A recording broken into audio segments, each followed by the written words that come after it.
Warning! Kinda Murdery contains adult themes, explicit language, and descriptions of violence. It is not suitable for anyone, and we recommend you stop listening now. California's rugged and scenic northwestern corner is the beginning of the great Pacific Northwest.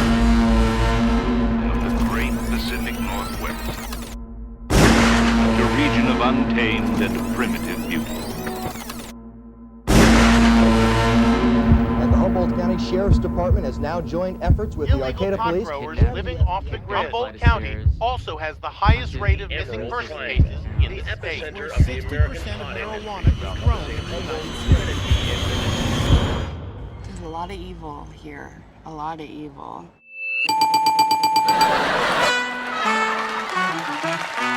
This is Kinda Murdery, and you're entering the Emerald Triangle.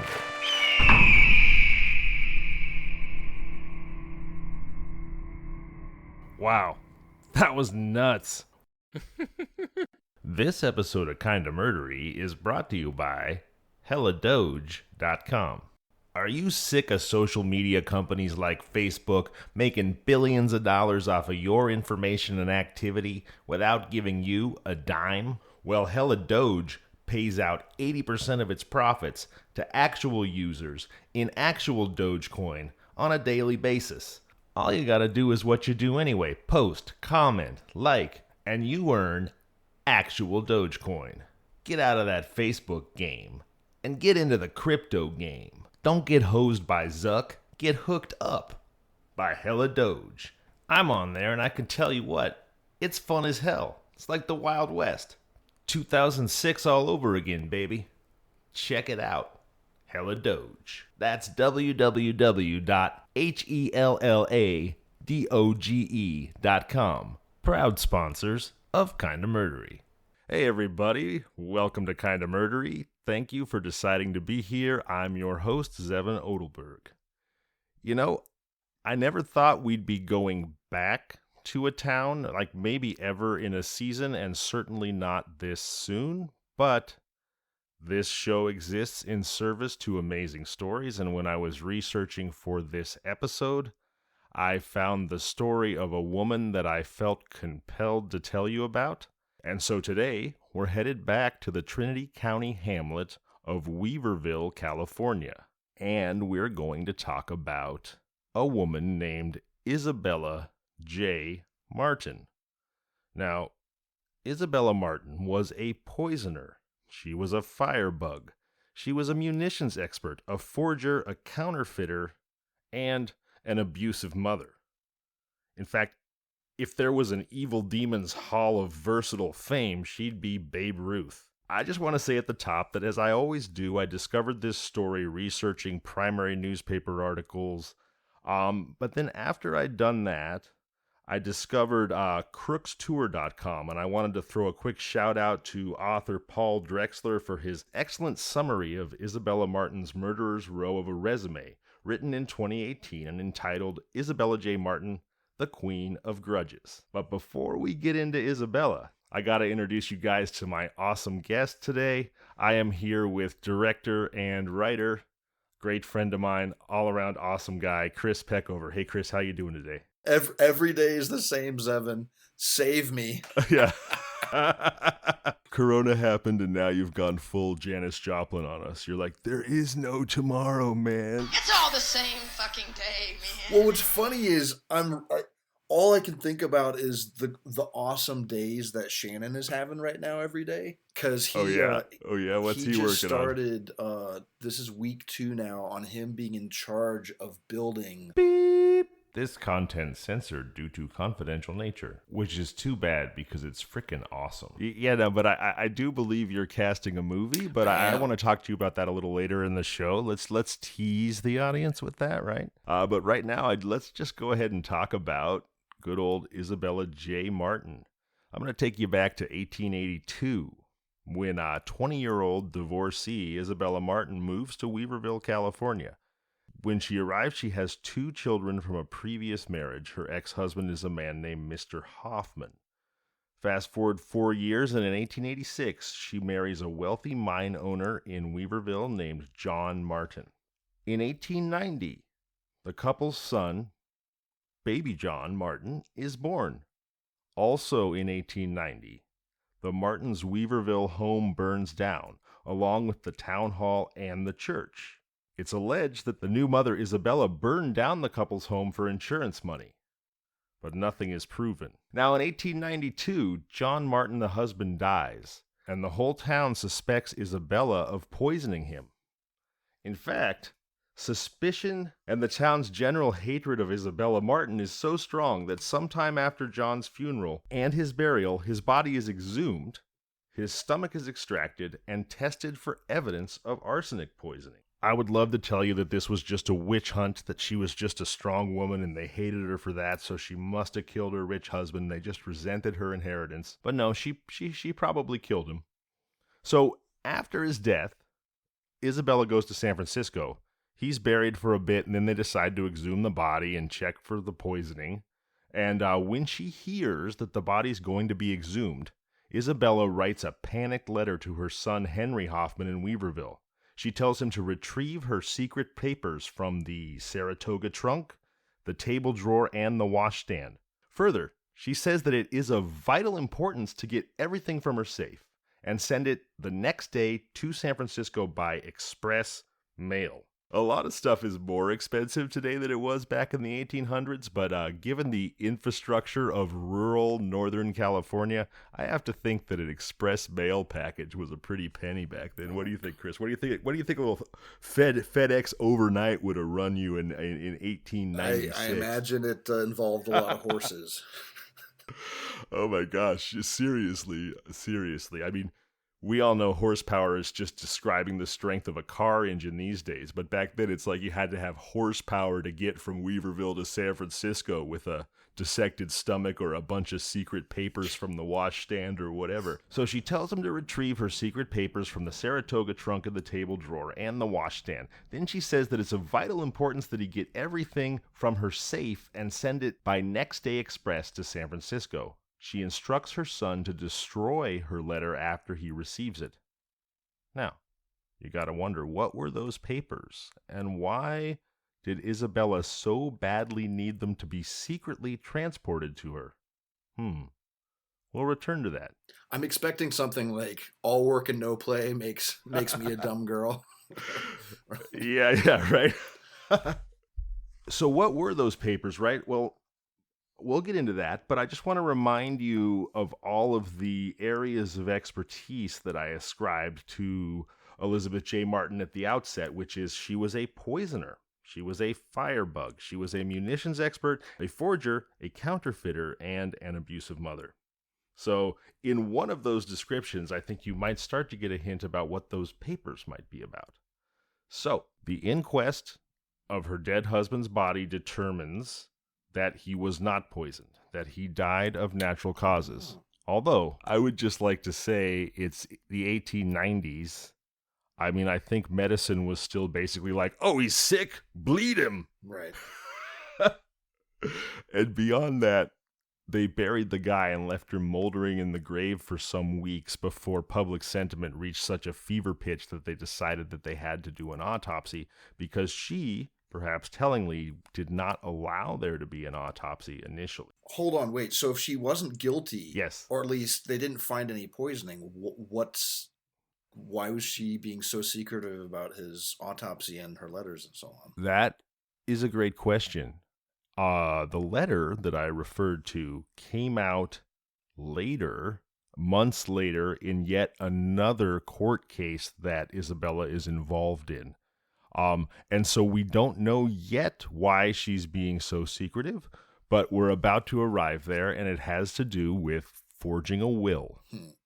So in March of 1893, it's been about 8 months to a year since John Martin passed away, and this weather system of scandalous happenings, from the burning down of the house to the possible poisoning of the husband, goes quiet for this 8 months to a year until March of 1893, when John Martin's even wealthier brother, Henry Martin, dies suddenly. the circumstances surrounding his death are suspicious as well. Henry Martin and his wife are childless, making Henry's next of kin Isabella's son, Baby John. In February of 1893, Henry's wife is gravely ill with, let's make sure I say this right, peritonitis. Okay, are you familiar with peritonitis, Chris? I hope you've never had it, but are you familiar with it? I do not know what it is. You know, it can in fact occur when someone's appendix ruptures. So I'm glad that you dodged that one. Oh, Can I convince you to tell the medical travails story of this stories of this summer, God. or is that not? No. I'm fine to tell the story. It's just it's reliving it is so awful. Oh well, then let's. It's okay. The short of it is, appendicitis sucks. Having your appendix burst is an extremely unpleasant experience. But the reason I brought up appendicitis was Henry's wife. Yeah, one of the things that can happen with an exploded appendix is you can end up getting peritonitis. So what peritonitis is, it's a serious infection that occurs when there's a hole in the intestine that leaks bacteria into the bloodstream. It's bad. It's quite often fatal. So Mrs. Henry Martin falls grievously ill. Henry Martin himself at the time initially is in good health, and he nurses his wife studiously back to health. Somewhat miraculously, she recovers. Then, in March of 1893, Henry falls very ill with peritonitis himself, and he quickly dies. It is assumed at the time that Henry caught the peritonitis from his sick wife, but we know now what they didn't really know then, which is, of course, that peritonitis is not generally communicable. I mean, it's something that's happening inside of your own ruptured intestine. It's not really something you can cough on somebody and pass it on to them. So this whole, he must have got it from his wife and died too, that doesn't hold up to today's medical scrutiny anyway. So what were those secret papers? And here we are. Henry Martin leaves a will with his executor. His executor's name is Edward B. Pond, and the entirety of his estate is left to his widow. But just days after that will is filed, Isabella Martin files a second will.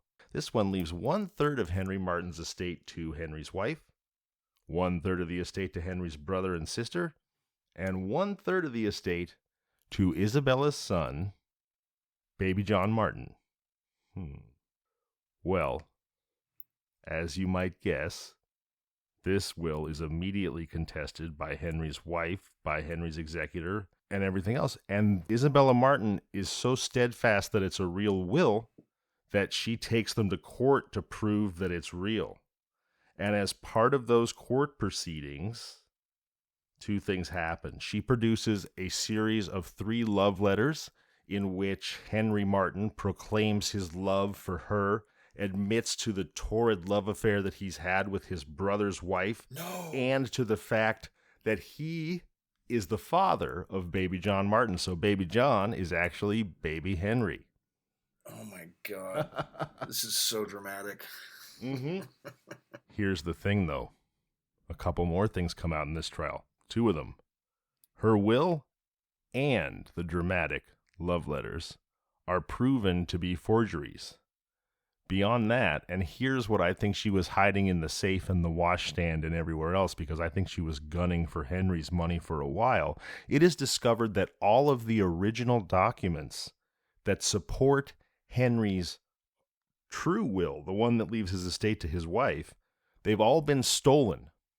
They no longer exist. They're not where they're supposed to be. They are gone. So, it looks like what happened, at some point, Isabella managed to steal all of Henry Martin's private papers at some point while she was his sister-in-law. And she hid them in her safe and her washstand and everywhere else. And I believe those were the papers that she was instructing her son from the previous marriage to make sure he gathered up and sent to her in San Francisco, because she couldn't have anybody investigating her husband's death find all these papers, and B, as soon as her husband was gone, it cleared the pathway for her to begin the process of forging her brother-in-law's will and making a claim on his estate, because Henry Martin was fabulously wealthy. We don't know the exact value of his estate, but we do know that John Martin died and left an estate to Isabella and baby John of around 15 grand. Not as large as some people had expected, but still, 15 grand adjusted for inflation, it's $450,000, so not too shabby. All right. And Henry, the brother, is described as being multiples, many, many times wealthier than John. So we basically know that Henry Martin's estate was in the tens of millions of dollars. So that's the money that Isabella was making a play for with her forged will and her forged love letters. Was she... Okay, so obviously the question is, why didn't she just destroy the original will? But I guess she needed that handwriting to do the forgery. Yeah, so she wasn't in possession of the original will. His attorney and executor was in possession of the original will. However, she somehow came into possession of all of the documents that supported that will. Like, she had all of his bank statements, she had his stocks and bonds, she had his ledgers. And yes, I believe that she hung on to them for exactly the reason you said, which is that she needed to forge both the love letters and the fake will. So at the moment her husband died, she had her son send her this paperwork, and she went to the lab with a pen and a pad and started counterfeiting a will that was hopefully going to be worth millions and millions of dollars to her. You know, one thing about this show that's, I don't know, maybe not so great for my spiritual character, but I find myself, I just want a good story, right? We all want a good story. And so, you'll have to tell me, Chris, if this happens to you when you're writing a movie or watching a movie, but sometimes there is a person absolutely reprehensible, and yet you sort of fall in love with them as a storyteller and as a story listener, and you go, oh my God, this is just awesome because this person is just giving me such good narrative food. Do you ever feel that way? It's kind of like watching a Coen Brothers movie where you both love them, and then you're also like, I feel exhausted for the amount of effort they're going through to now cover their tracks for the thing that they thought was going to be somewhat easy. Yeah, no, it's true. Although it's interesting, Isabella tends to go with the always attack Roy Cohn full blitz method, which is, I'm not so sure she worries as much about covering her tracks as she does just trying to burn down anybody who comes at her. The high empathy in me gets exhausted when I listen to these stories. Where I'm like, oh God, I can't imagine keeping all my stories straight. Oh, I know. No, I can't either. And when I was a little kid, actually, I remember watching the movie Aliens, and there's some point at which one of the characters, I think it's Gutierrez, is running from the alien queen, and she's running and running, and she's hiding and hiding, and I just thought to myself, the tension of that, of always running away, I was like, if I was in that position, I might just like shoot myself or jump off a cliff or something. Like, I like to think that that's not true, but the suspense of being under constant existential attack is just, as you're saying, withering. It sounds like Isabella did not suffer from that same issue, and she just was a very, I know what I want, and I'm going to get it, and I'm going to make it. Yeah. It takes a certain kind of crazy. Yeah, it does. And maybe it's that toughness that I can't help but have a little bit of admiration for. But you're you're right, because she goes to court to contest this will, right? And it becomes this sensational 3-month legal battle over Henry's estate. And it's the Bay Area's hottest ticket. I mean, it's all the newspapers are writing about. It's all anybody's talking about. People are queuing up for a mile to try to get into the peanut gallery at the courthouse. I mean, it is the show. And there's an attorney named Arthur Rogers, who's the opposing attorney for the estate of Henry Martin. And he is really good at what he does. And he just goes to town on Isabella Martin.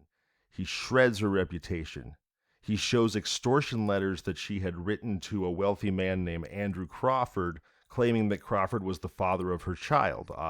This same child being baby John Martin, that who is obviously, supposedly at least, the son of her now deceased husband, John Martin.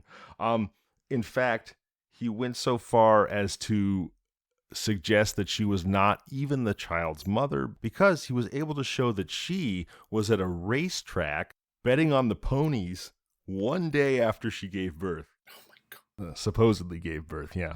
She find this lady. I know. She pops out baby John, and then she just makes a beeline for the racetrack and starts shelling out cash on numbers 9 through 11. It's incredible. So, not too surprisingly, he also, of course, gets handwriting experts to come in and say that the letters and the will are forgeries, and he even says that he knew Henry, and Henry was too sick to have written that will. So the jury rules against Isabella. And although she lost the case, Isabella Martin, Roy Cohn in heels and a hat, she gained a new enemy in Attorney Rogers, and she then made it her life's mission to make his life miserable. She threatened his fiancé. She sued him numerous times. She was in court almost continually over the next 12 years. And during that time, she didn't stop being an asshole to other people either. She was arrested for threatening an actor's life. We don't know why, we don't know who, but she did it. And she was arrested for trying to evict her tenants. Get this. Evict her tenants with an axe. They didn't want to leave the apartment. She went full, "Here's Johnny."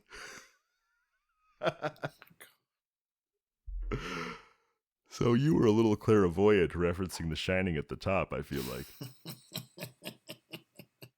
By the way, I definitely know the story I'm telling after this nutcase story.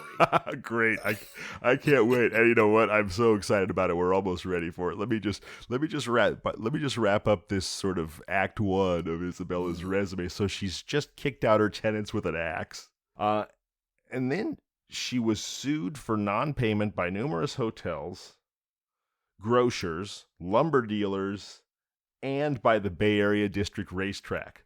So while she's busy terrorizing all kinds of people, from actors to tenants to lawyers and their fiancés, she's also just running up bills and not paying them all over town.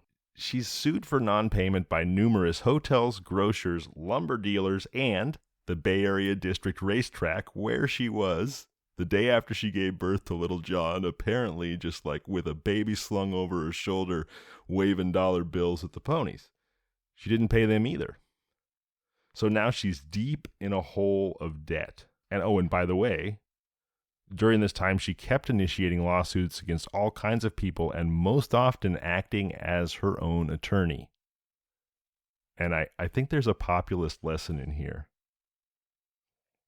Here it is. We always say, "Oh, woe is me." I'm sure you've heard this. Our society is so unfair because only wealthy people can really afford to sue to protect their own interests. And I guess that's true to an extent, but I think Isabella Martin shows us that if you're just mean as hell and batshit crazy, you can sue willy-nilly and you just represent yourself. So no more crying about how our legal system is stacked against people without funds, because just kidding. But she was deep in a hole of debt. She was like, "Fuck it, I'll sue you. I'll sue you. I'll sue you." Isabella J. Martin, represented by the Honorable Dishonorable Isabella J. Martin. Okay. I'm horrified, and I'm wanting to know if she ever got away with any of this, because I feel like at this point she's a whirling tornado of dissent and chaos. Right. I mean, I agree with you. And if you were a betting man, you would probably bet, right, that she can't be more than like a month or two at tops away from like being in prison, and just the jig is up, right? Exactly. I'm shocked she's not in prison yet. Well, she's not making. She's just friends. Deep in a hole and suing everybody. And so she's got all of this debt piling up. So what should happen? There's always a way out for a person with no morals and a will of steel.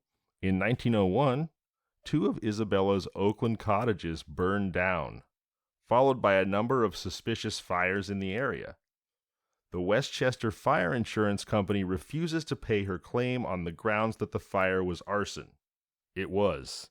But that didn't stop Isabella. She sued, and the case was assigned to a Judge Ogden. The case went on for years, and 4 years later in 1905, she's still out of jail, still suing people for screwing her, according to her. Judge Ogden rules that they don't have to pay, and dissatisfied Isabella Martin flies from San Francisco to the East Coast just to personally threaten the life of the president of the Westchester Fire Insurance Company. I feel like Isabella Martin is a product of what the laws were like 130 years ago, because in 2021 she wouldn't be getting away with any of this. She'd be in jail immediately, and you know. That, yeah. So today you would not get away with all this stuff because to your checking her records, checking the handwriting veracity, all that stuff would be almost instantaneous, right? But I just love that idea that the judge says, no, they don't have to pay. It was arson. She says, oh, they don't have to pay, huh? Let's see if they don't have to pay when I fly to New York, show up on his doorstep, and threaten to burn his house down. Then let's see if they pay. Her answer to everything was just to ratchet up the aggro. So now, I think we've both known a few people like that in our lives, right, Chris? God. In fact, folks, usually on this show, what I do is I tell a story and then I ask the guest to tell a story. Then I tell a different story. But Isabella Martin is such a stew of just murdery, gory, horrible humanity and phenomenal storytelling that I'm going to stick with her story, but I think we need a little intermission. I'm not sure how much more Isabella I can take. But she was indeed a highly aggressive person. And I think, Chris, didn't you have a story you wanted to share with us that might be about a somewhat aggressive person that you maybe sure. Knew? But I got to warn you, this isn't a story I tell ever. And so it's going to be a bit rusty. Everything I say, I'm not buttering it up. This is actually how it happened. And I don't usually tell this story because it seems so dramatic and unrealistic. My first... I'm loving this already so much. Yeah, so what a disclaimer. There's a lot of connections. Right now I'm casting for my next movie, and I'm reminded of when I was casting for my very first movie in 2008. We were casting, and this was when I realized that the person that I'd been in a relationship for over 2 years had borderline personality disorder. Have you ever I think met anyone, or do you know what it is? I need for you to tell us, please. I feel like as an amateur psychologist that I maybe have met a person or two, but please unpack it for us. So I feel like the definition of what it is has kind of changed. So I was looking up borderline, and even now between 2008 and 2021, it's shifted a little bit. But essentially, there's not one symptom. It's usually a collection of symptoms. And I remember in 2008, there were 9 criteria by which you could possibly be borderline. And if you had 6 or more of these criteria, you were said to be borderline. So, some of them were like suicidal ideation. A really common one was pendulum swinging from idealizing someone to then you could in a snap second later suddenly be cooking them alive and hating them and thinking they're trying to hurt you. And another one, which is the thing that tipped me off, and I'm not going to say this person's real name, but I'm going to say his name was Mo. So Mo was a really classic version. A very fake name. I love it. Of triangulation. Right. So a simple version of that is we were living with my brother. My brother was our roommate. Mo hated my brother. So in order to deal with that feeling and not let anyone know about it, he would try to get Dan and me to hate each other. So triangulating is where you take two other people and try to have them enact the feeling that you're having. Mm-hmm. So that's the simple version of triangulating. The crazy story is the big 6-month triangulation that I went through because I'm saying this all in hindsight. Yeah. Let's hear it. Mo had been cheating on me for the last 6 months of our relationship and having unprotected sex. Oh my God. And he was on whatever level feeling really guilty about that. So the way that he tried to deal with that feeling was he said, Chris, because I was about 25, 26 at the time. And he was a couple years older than me. And he said, Chris, this is your first relationship. You're so young. I feel like you need to kind of sow your wild oats. He was encouraging you to go outside of the bonds of your relationship to make himself feel better. Yeah. I'm all for people who like to have open relationships. I'm definitely a serial monogamist. Mm-hmm. So I was like, I don't feel the need to sow my wild oats. Thanks. And he kept pushing this every week or so. He'd say, I really think that you would benefit from, having sex with someone outside of our relationship, just so that, you could be fully committed to me. So he tried to. Okay. Yeah, that makes sense. There was some hookup website. I forget what it was, but he said, "Hey, let's make a profile." I said, "I don't want to put my." You must have been so uncomfortable. Oh my God, so uncomfortable. So we're this faceless profile, and he finds this random person on there and starts dictating to me what to type. So I just start typing. Again, I feel like now I would never have done this. This was your first relationship, so you just went along with it. Yeah. Also, I'm I used to ignore red flags and just wanting to make it work. I was like, I was one of those fixer people who I can fix this relationship. So if this is really important to him, maybe I'll go along with it. Right. So I start typing to this person. In a vacuum, perhaps Mo had a point. If Mo was like your benevolent grandfather saying, Chris, this is your first relationship. You might want to know what exists outside of it. There might be a point in there somewhere, right? But not like the go bang somebody else so that I don't have to feel guilty that Mo was doing to you, right? Exactly. Right. So we find this person who I've never seen before. They haven't seen you either.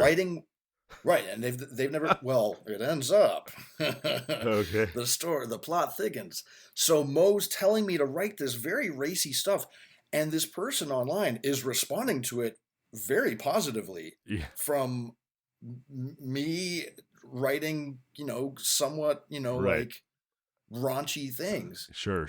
And so Mo is like, but Mo's dictating it to you.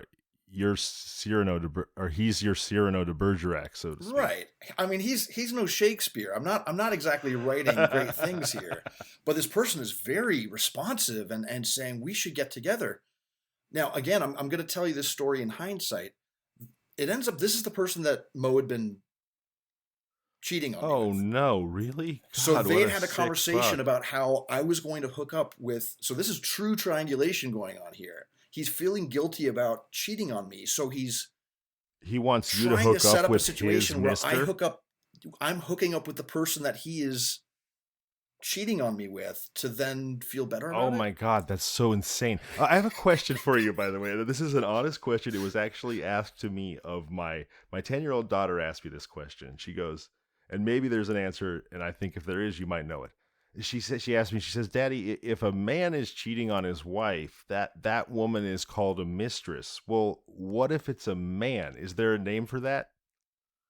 Is there a name for that? That's a really good question.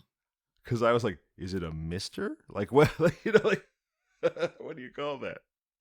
We'll call it a dog. So he wants you to hook up with his dog so that he doesn't have to feel bad about it anymore. Got it. So, again, very quickly, once this person actually starts responding positively, I get cold feet. I'm like, no. I was just kind of humoring you. This is going too far. So for months, your fundamental decency kicked in. Yeah. Yes. Zevon, for months, he would keep pushing for this. And eventually, this person that had been online who I don't know how I didn't see this. Oh God. This is going to be the part where I look really stupid. we eventually befriend this person.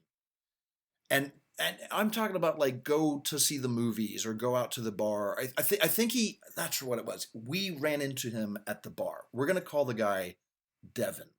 Okay.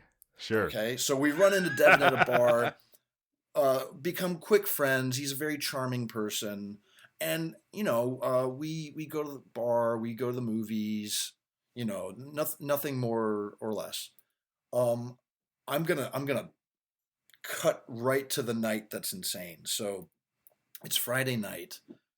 Tomorrow is going to be Saturday, and Mo, me, and Devin are going to go to Disneyland just because it's Disneyland. Just can I say really quick, I love that everything we've heard so far is not the part that's insane, because I've heard the most insane manipulation I've ever heard in my life so far. So this is great. So you're all going to go to Disneyland. This is a perfect pairing with Isabella Martin. So we are arriving home after dinner. I live in Park La Brea. So if you've ever been to LA, there's really tall apartment towers. Yep. And we're about to park when suddenly Mo panics and says, we need to go to the store. And so we go to CVS, and we're just walking down the aisles, and I have no idea what's going on. He's wanting to peruse instead of buy, and we've been in there for maybe 45 minutes. Wait, and I'm like, perusing? Like as if you're in like a Neiman Marcus at a CVS? It was the only store that was still open that he could possibly get us away from where we were, which was about to park. Because what he had seen was Devin's car. Oh my God, I didn't see this coming at all. I'm a total gidget now too. Parked at our apartment, and Mo, his phone has been buzzing and ringing, and he's responding to it and also looking at the aisle. Oh my God. I go, Mo, what's going on? And he essentially admits that he's been cheating for the past week. It's been 6 months, but again, right. I've been cheating, and Devin won't leave our apartment. He's currently outside our window, and he's been texting and calling, and he's in love. Oh my God. So, wow. Can I just ask you this? In hindsight, do you think that he, besides the triangulation, he wanted to create this relationship and then have you guys all become friends to sort of crack the door open of the cheating admission, so he could kind of, look, I've been cheating on you, but only with this great guy that we both know for the last week. You're friends with. Exactly. Like, so now you sort of understand, like, the betrayal. You're like, okay, I'm mad, but I kind of get it. Do you think that's what he was going for, or it was less calculated than that? It was, I couldn't possibly tell you, Zevon. I have no idea. Okay, let's get back to your story. So the guys holed up in your apartment. No, not in our apartment. On the lawn outside of our third story window. Doing the full John Cusack with the boom box on the shoulders and the whole nine. More than you know. So we finally go back to our apartment, and neighbors are complaining because Devin he's not holding a boom box, but he's singing lines from Moulin Rouge, which was their song or their movie together. To this day, I have not rewatched this movie because I'm so sickened by that night. So the phone is ringing, it's texting, and I tell Mo, you should tell him to go away, or you should go be with him. But it's like midnight at this point. Yeah, don't put it on. Don't put it on you. It's right. not your problem. And Mo is saying this was a big mistake. He's obsessed with me now. I don't want to be with him. I want to be with you. I say, you need to get rid of him now because I'm pissed. Yeah. And I'm confused and I'm hurt and I don't, and the neighbors are complaining. Yeah. And oh my God, what a nightmare. This dumbass is down on the lawn singing, "Come what may." He's crying and singing. Oh my God. I'm like, wait a second. I'm the evil Maharaja of this story. Oh my God. Oh my God. Oh my God. And why did it have to be Moulin Rouge? By the way, I'm one of the few people, I can't stand that movie either. My reason is much simpler. I literally got motion sickness, nauseous the first time that I ever saw it. And then I was like, I'm done with that. Like, because of all this, you're just constantly spinning. And it took me a long time. I was a fan of the movie, but it's too seared in this memory now. Yeah, so oh my eventually, God. So he's sobbing. Is he like stripping the naked? guy is downstairs singing, texting. You said you hate him. You said you loved me. And I'm just like, you should go be with this guy. And Mo says, I don't want to hurt his feelings, so I can't get rid of him. So I said, okay, I'm going to. Oh my so God. I go into our kitchen and I get a pitcher and make some lemonade. And I get a little flour. Life gave you lemons and you made literal lemonade out of it? That's impressive. Absolutely. That's impressive. I grab a tray, a glass, and I walk down the stairs, the 3 stories of stairs, and I come out to the lawn where Devin sees me. And he's like, stay out of this. This has nothing to do with you. And I say, actually, it kind of does. This is my house, asshole. And I said, do you want some lemonade? Because I think you're going to be standing here for a long fucking time. And he... oh my God, that's amazing. He like rears his fist back and knocks the tray out of my hands. Luckily, everything was plastic. I knew he was going to do that. Right. And then I just pull my fist back and point right at him and go, you are so not going to Disneyland with us tomorrow. And I walk out. It's maybe the best line I've ever had in my life. So I go back upstairs, and Devin does not leave till 4 a.m. He's sitting there. This person was also a nutcase of his own type, but eventually he leaves, and I tell Mo,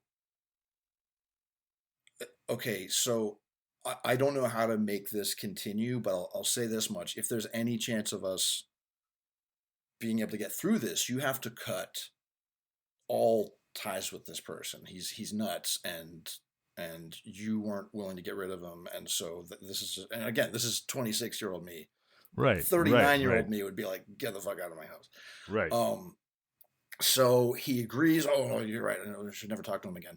And then, anyhow, long story short, that was not the last time he spoke to him. Of course not. Caught them chatting with each other and left. And that's when so up until this point, Mo had never really showed his crazy side, his borderline crazy side. Mo and Devin sound like narcissistic twins together. Like they love each other because of how similar they are to themselves. After our breakup, they got together. I think it lasted like 1 month. Oh my God. Just went insane. So I want you to tell me what happened after this and when his narcissistic tendencies came out, but I have to ask a question first. Now, you mentioned that you guys, Mo had basically arranged for the 3 of you to become friends and hang out, go to the bar, go to the movies, etc. You were all buddies as far as you knew. Yes.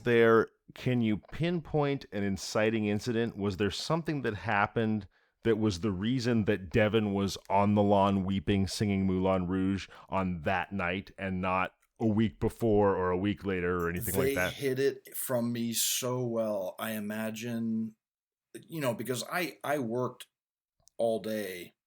And Mo had a job as a sculptor, so he would just be at home sculpting things. You can have a job as a sculptor? That's pretty good. He was selling enough to get by, but I imagine while I was gone, he was part-time sculpting, part-time sculpting. Yeah.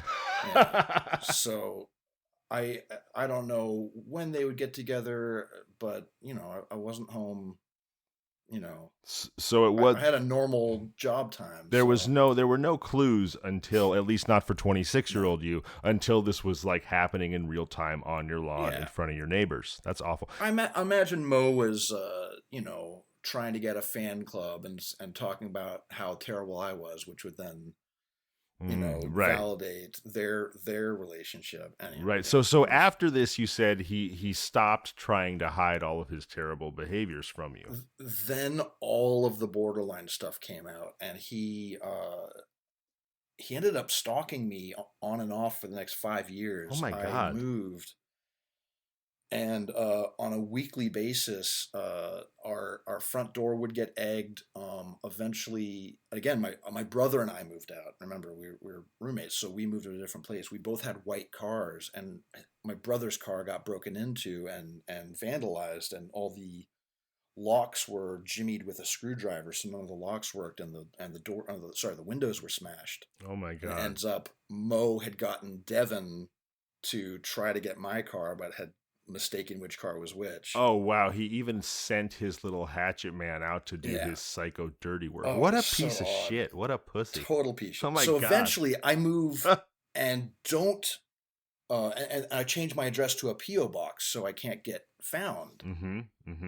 Smart. Through the yellow book or whatever used to be the thing that people hunted people down with. And again, there's a long list of things that Mo did, but the last one was about 3 years after the breakup. He sued my brother and I for the maximum that you can to go to small claims court just to get FaceTime with me. 10 grand. He couldn't find me. Oh my God. It used to be 7,500. Wow. So borderline is a scary thing. Isabella, part of when you were like, "Hey Chris, do you have a comment on this about Isabella?" You were like way too close to home. Yeah. Yeah, I was going through some. Oh my God. PTSD. Oh my God. What I'd gone through. Well, dude, that was such an epic story there. It made me, I want to cut all the Isabella stuff and have the whole episode just be that story. Well, it's something that I forgot to mention in the story is on my birthday, about 5 months after we broke up, he started calling all of his non-LA friends who didn't live nearby and saying, "I'm about to commit suicide. I just wanted to tell you that I loved you, but I've swallowed pills and I'm sitting in front of the ocean and I'm waiting to die." And I was at Six Flags with all of my friends. A lot of theme parks in this story. And I kept getting sobbing calls from friends in San Diego and friends in Seattle. "You have to stop him. Mo, he's trying to kill himself." And I say, "I'm with my friends. He's lying." But this went on for hours. Them calling, "You're heartless. He's too much of a narcissist to kill himself." You're the only one there. So I eventually had to leave Six Flags to go try to track him down well, first I tried to call the cops, but he was being really smart. He was driving from city to city. Oh my God. And as soon as you leave city lines, like when they're triangulating you, they go, "Oh, he just went into Venice. We can't track Oh my God. Like, really? They just give up on catching the criminal if you cross into another city? Oh my God. If it's, I mean, obviously if right, just not if it's DMV, but right. if it's someone who's threatening to commit suicide, they say, "Oh, it looks like his cell this phone is has just so switched fucking cities." This is like Gone Girl. It's like Gone Boy. I mean, have you considered writing a movie based on this story? Because it's all there, man. This is some terrifying psychological thriller shit. Like I warned you, it's so unbelievable. I feel like if I were to turn this into a movie, people would go like, "This is so ham and fisted." I don't know. I might have to respectfully disagree with you there, because I think that many of us have experienced at least echoes of what you're describing with somebody. Right. Now, it's not some competition where I'm going to say I've been through what you've been through, but I think many people have experienced a gradation of your guy's a volcano, but many people have sat around a campfire or a bonfire like this, so to speak. And so I feel like it might actually be more believable than you think, as insane as it was. I mean, that's also why it's so compelling, right? Listen, man, it's so wild, so wild. So is he, but I mean, if you made that movie, is he out there and he would know it was about him and like come lurching back into your life? I mean, I've used a fake name that rhymes with his real name, so I'm sure if anyone knows this story, they'll come track him down and they'll get another 5 years of getting getting stalked. But that's amazing. You know what? If this turns up in a movie at some point, you know where it came from. Yeah. And you know it's real. I just got the shivers though with that whole like threatening to commit suicide but driving from town to town. I mean, my God. That must have been so mentally draining for you. I can't imagine. And emotionally and physically and in every other way. My God, what a vampire that guy was. So, shall we move on to the much lighter-hearted second chapter in the story of batshit Isabella Martin? Good luck, Isabella. Try following that shit up. Okay. So remember Judge Ogden, who ruled against her in favor of the insurance company for the fires to her cottages, and then she flew to New York to threaten the insurance president? Right? Mm-hmm. So this Judge Ogden, that was 1905 when she flew to New York to shit on the stoop of the insurance guy. Well, in 1907, another 2 years later, a full 6 years after we both were like, she's got to be circling the drain already, Judge Ogden's home is mysteriously destroyed, partially destroyed, by a mysterious dynamite blast. Oh my God. Literal fucking dynamite. And this is a mystery until the... It's like the eggs on the front door. Yeah. The nitroglycerin extremely explosive eggs. So the next year, this mystery, though, is solved when 16-year-old baby John is arrested for setting fire to a barn in Weaverville. Well, wait a minute. What does a barn fire in Weaverville have to do with dynamiting a judge's home in San Francisco? I'm so glad you asked. So the baby John, her son, gets arrested for starting a barn fire in Weaverville, and Isabella insists that she represent her child, that she be his attorney. Now, of course, they put her on the stand as part of this, where she says baby John couldn't have done it because he was at home with me at the time and also with 3 close friends of the prosecutor. The prosecutor's like, I didn't know we had any mutual friends, and she's not able to specify who those people were. But the trial drags on. When, while in jail, baby John makes a horrifying confession to his jailer. He says that on his mother's orders, he had burned Isabella's cottages for the insurance money and bombed Judge Ogden's house. In addition, he and his mother had constructed bombs to blow up the houses of the head of the Contra Costa Water Company and a police judge, and they had dynamited an irrigation ditch, burned a barn, poisoned a sugar barrel in a grocery store, and had attempted to kill all the inhabitants of the town of Weaverville by poisoning their water supply.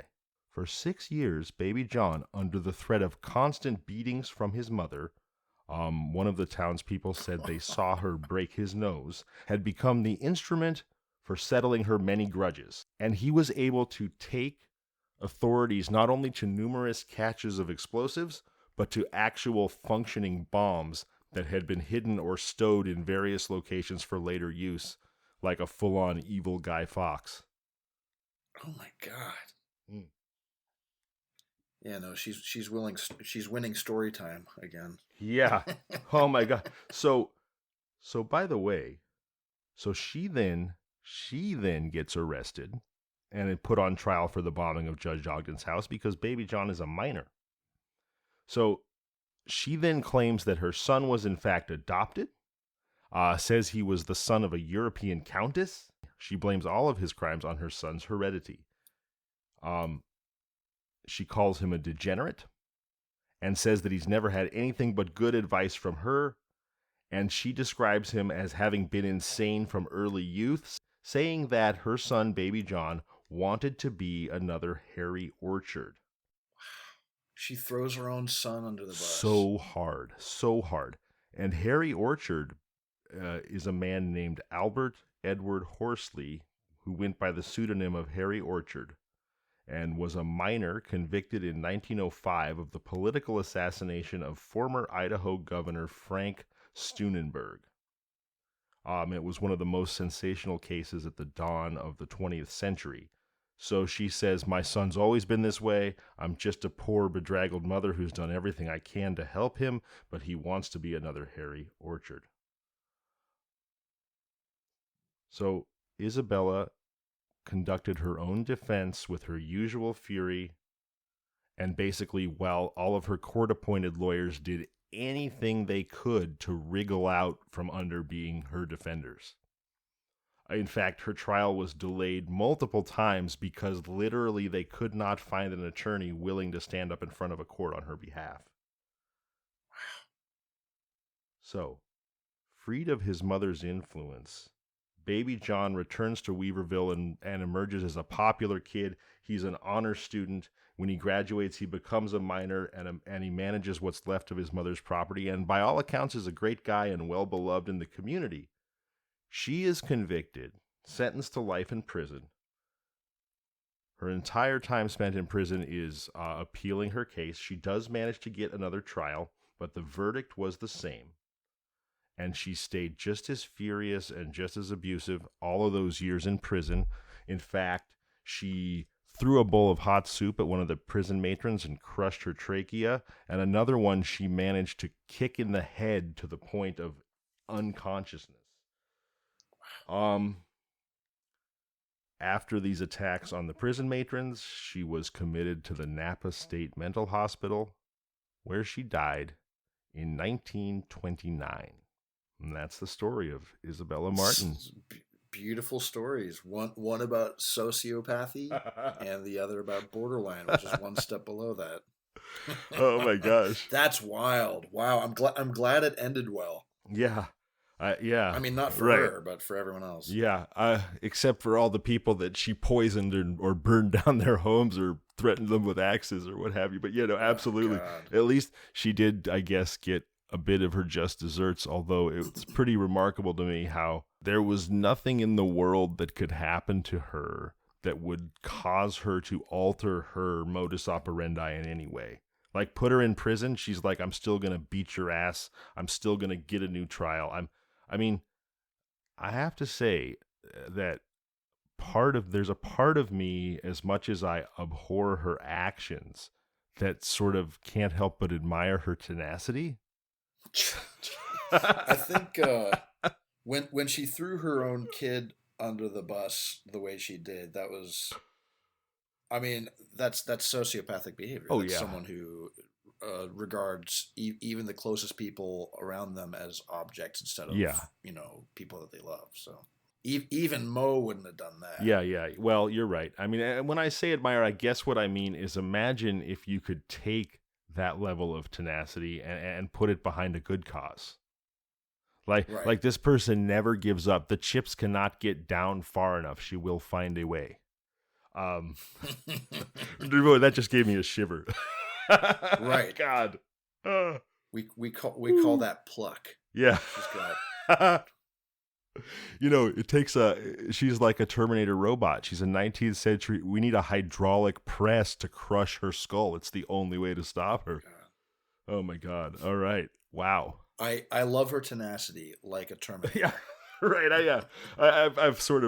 I'm rewinding what I've got to rewind my thoughts and statements there and think about that. But I guess there's something uniquely American or uniquely something about the never give up, never surrender, and the way that they called Hitler plucky. Oh Lord. Yeah, but he ended up hiding in a hole like a coward. So fuck him. That's fuck true. Him. She went down gnashing and punching, and sacrificing fighting. Her own child as best she could.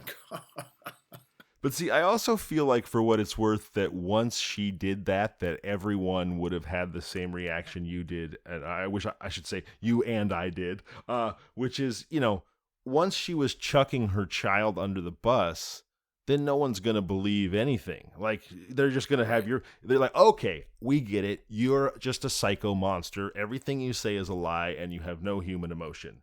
So, right. And I think that that's what happens a lot of times with sociopaths or even borderline people. Sometimes they see the attack strategy with extreme tunnel vision without at all recognizing the pitfalls of that strategy. Because other people's emotional reactions are just not on their radar. Yeah, you don't get to sacrifice your own child unless you're Greek or of biblical times. Yes, right. And then even then, God's supposed to stop you before the knife actually falls. Yeah. So, Chris, You told me the other day that you're casting a movie right now. Can we ask you a little bit about that? What's going on there? I'd love to hear about it.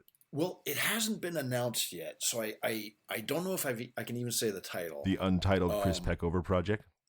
Yeah, but it's funny that you mentioned Terminator, because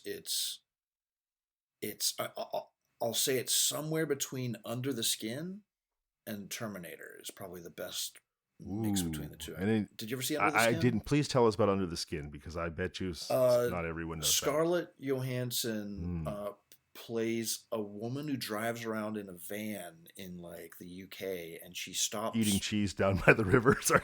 Right. And she'll stop her van and ask men like, "Hey, I'm lost. Do you know where such and such place is?" And they'll respond usually, "Oh, it's actually I'm heading that direction." Right. They respond, "Do you want to see my penis?" Yeah. And she'd invite them into her van. Right. Say, "Well, if you're going that direction, I'll take you." And it ends up that she is an alien succubus, and she will take men back to her place and process them, is the best way to put it. Oh my God. And the story is about this woman thing, luring men to their deaths. So a little bit of Species in there too, maybe. A little bit of Species, and a little bit of the pluck and tenacity of Terminator. Of Isabella Martin. Wow. Right, exactly. And it's with I can say the company. They're called XYZ. So if this gets announced soon, it'll be because we cast our main role, which is what we're doing. Awesome. Well, it sounds amazing. I cannot wait to see it. All these movies that you set up as the goalpost for this movie are like movies that I love. So get shooting, my friend. Get shooting. Thank you, man. But it stars a 20-something year old woman and her dad on a very bad weekend. Okay, so we are going to be on the lookout for your movie that is Under the Skin meets Terminator with Species and a little bit of like daddy-daughter bad weekend going on. Thank you so much for being here. For Chris Peckover, I'm Zevon Odelberg, and this has been Kinda Murdery.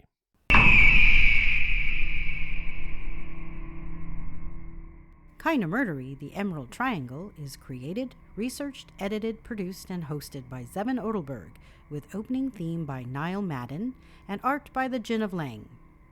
Available now on all podcasting platforms. If you like the show, please subscribe, review, and tell your friends. You can find us on social media at Kinda Murdery or email at kindamurdery@gmail.com.